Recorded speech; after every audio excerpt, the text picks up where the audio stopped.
હા. લાલજીભાઈ મેર હાલ પત્રકારમાં ફરજ બજાવું છું. આપને અણિયાળીમાં તપાસ કરવા ગયા હતા ત્યાં બદલ ત્યાં શું આપને મળ્યું?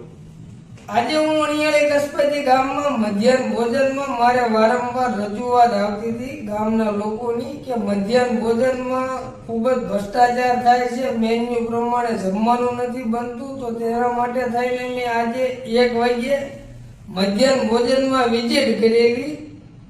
તો મને એવું જાણવા મળેલું કે મેન્યુ પ્રમાણે જમવાનું બનતું નતું. જેમ કે આજનું મેન્યુ હતું શું કહેવાય આપણે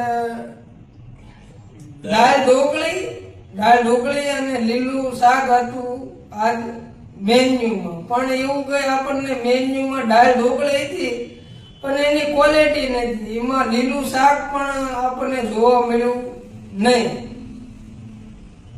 મામલતદારમાં આ અંગે રજૂઆત કરેલી ખરી? આના માટે મેં ઘણી વખત ટેલિફોનિક અથવા મૌખિક પણ રજૂઆત કરેલી રાણપુર મામલતદાર વિભાગમાં. તેમ છતાં આજ દિન સુધી કોઈ તંત્ર દ્વારા એક્શન લેવામાં આવતું નથી. અને જે સ્કૂલમાં બાળકો જમે છે, જેમ કે એની સંખ્યા 100 જમ્યા હોય તો આવડા લોકો 150 લખે છે.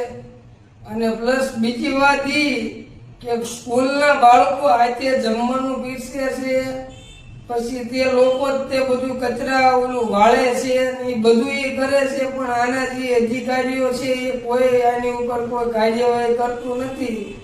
અને બીજી વાત એ કે આપણે જે ગોડાઉન સ્ટોક કર્યો તો એમાં ગોડાઉનમાં આપણે કીધું ભાઈ તમારા બિલ આપો, અમને કેટલો સ્ટોક અત્યારે હાજર છે, ક્યારે સ્ટોક આવ્યું, પણ એવું પણ એમની પાસે હતું નહીં. પછી એમને એવું કીધું કે અમે લીલું શાક પણ નાખ્યું છે આની અંદર દાળ ઢોકળીમાં.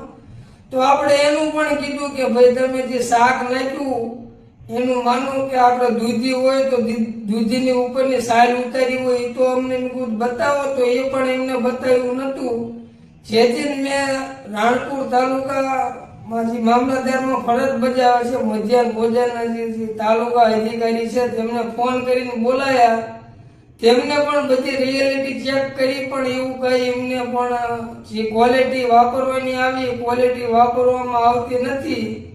અને વારંવાર ભ્રષ્ટાચાર થાય છે તેવી અમારી રજૂઆત છે. અને આના માટે 1 મહિનાના સીસીટીવી કેમેરા અણિયાળી કસ્બતી પ્રાથમિકના ખોલવામાં આવે, કેટલા બાળકો જમવામાં બેસે છે અને કેટલા લખે છે, અને બાળકો હાથે જ બધું કરે છે કે એમડીએમ ના સંચાલક બધું કરે છે. એમડીએમ ના સંચાલકો ટાઈમ ઉપર નથી આવતા.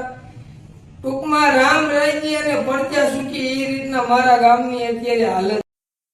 આ અંગે આપ આચાર્ય સાહેબ કે સંચાલક દ્વારા મિલી ભગત હોય એવું આપને લાગી રહ્યું છે? હા, મને જોયા પ્રમાણે એવું લાગે છે કે આ મિલી ભગત ગામડેથી માંડીને જિલ્લા લગન હોય તેવું લાગી રહ્યું છે. કારણ કે નકર આ વસ્તુ બને નહીં. આવડા લોકો મધ્યાહન ભોજનમાં જે રાણપુર તાલુકા અધિકારી છે એવડા લોકોને ખરેખર ગામડે ગામડે જ્યારે હોય ત્યારે વિઝિટ કરવી પડે. શું હાલ છે, બાળકો શું જમે છે. જોયેગા ગરીબોના બાળકોનું આવું ખાઈ જતા હોય આવડા લોકો, તો બીજું શું ન કરી શકે. આ અંગે સરપંચ ને ગ્રામજનોએ કોઈ વખત રજૂઆત કરેલી ખરી? આ વખત આની પહેલા પણ મેં અણિયાળી કસ્બતી ગામમાં વારંવાર પ્રાથમિક શાળામાં મેં બધાએ ઓલા સ્કૂલના બાળકો નહીં પણ આપણે આચાર્ય છે, શિક્ષકો છે, તેમ એમડીએમના સંચાલકોને પણ મેં બોલાવીને વાત કરેલી કે ભાઈ તમારે આ પ્રશ્ન છે તો તમે આનું માટે સરખી ધ્યાન આપીને બધું કરો. પણ એ લોકો એવું કીધું હતું થઈ જાય છે, હવે આવું નહીં થાય. તેમ છતાં મને વારંવાર રજૂઆત આવતા મેં આજ વિઝિટ કરીને મને આવું બધું જાણવા મળ્યું. એટલે મિલી ભગત આ લોકોની પૂરેપૂરી હોય. તાલુકા ગામડેથી માંડીને તાલુકા જિલ્લામાં ઠેઠ લગન હોય એવું લાગી રહ્યું છે. જો આની તપાસ વહેલી તકે કરવામાં આવે, મહિનાના સીસીટીવી કેમેરા ખોલવામાં આવે, અને જો આની ઉપર કોઈ કડક કાર્યવાહી કરવામાં નહીં આવે તો અણિયાળી કસ્બતી પ્રાથમિક શાળામાં તાળાબંધી પણ કરવામાં આવશે.